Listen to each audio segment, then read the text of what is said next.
Beacon Press Audio presents We Are All Fast Food Workers Now, The Global Uprising Against Poverty Wages by Annelise Orleck. This audiobook is narrated by Erin Bennett, published by Beacon Press Audio, 2018. We Are All Fast Food Workers Now. Keegan Shepard, graduate student, and Fight for 15 activist, 2015. Author's note. This book is a departure for me. It is the work of an Americanist thinking globally, a historian reflecting on the present and recent past. It is not a conventional work of scholarship, though it is based on abundant research, 140 interviews, government documents, foundation reports, news coverage, organizational websites and records, insights from scholars of labor, globalization, transnational capitalism, and agribusiness. I make no pretense of objectivity. This is an uneasy hybrid: data, storytelling and analysis, politics, polemics, and poetry. And it is a history of sorts, I have come to realize, an urgent history of now. I began this work because I felt called on in a time of globalization, as an ever-spreading flood of capital transforms our world, to better understand how low-wage workers are starting to resist, to think and act globally as well as locally. Since that time, I have spoken to many workers about what moved them to rise against poverty wages. These conversations transformed what I see, think, and feel every time I buy a shirt or a flat of berries, shop at a big box store, check out of a hotel, or drink clean water from my kitchen faucet. Researching this book was revelatory. I traveled across the United States and to parts of the world I had never before visited. I drove, flew, walked, rode in open-air tuk-tuks and on the back of motorcycles.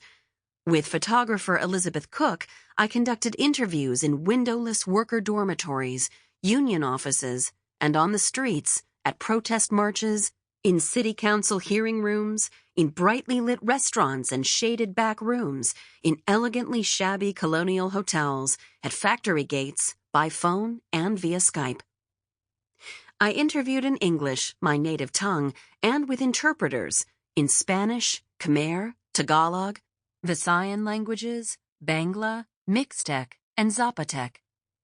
Oxnard translator Jessica Ramirez navigated the distinct dialects spoken by indigenous Oaxacans.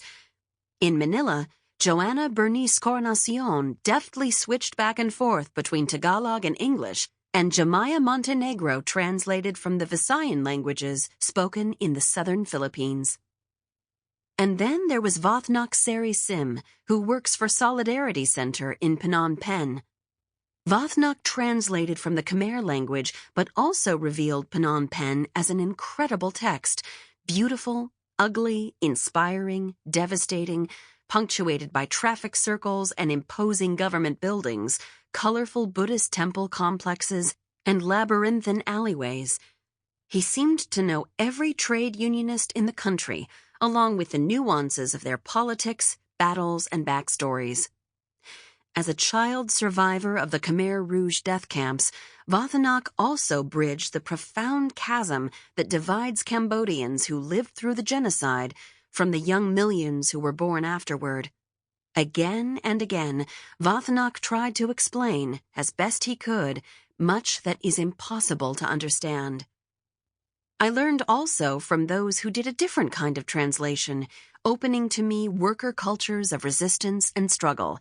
Tampa organizers Kelly Benjamin and Blue Rayner introduced me to Fight for 15 activists, Tig Albert and Heather Nichols to Southern California Walmart activists and Providence hotel workers, Donna Foster and Arsenio Lopez to the Mixteco farm workers of Oxnard, and Rutgers graduate student Nafisa Tanjim to the garment worker activists of Bangladesh.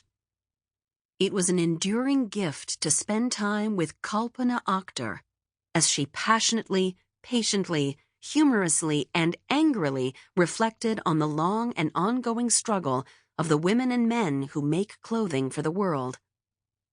There were moments in the process of researching and writing this book when I felt a gnawing sense of worry as I wondered how I would tie together and make sense of all that I was seeing and hearing.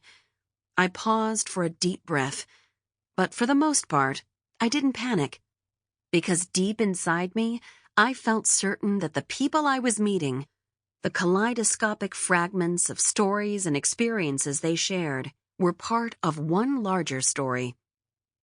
What I saw in New York City and Los Angeles, Manila and Phnom Penh, were ravages of neoliberalism, the brand of global capitalism that has swept our world since the late 20th century, and the forms of resistance I encountered were, similarly, part of a larger struggle.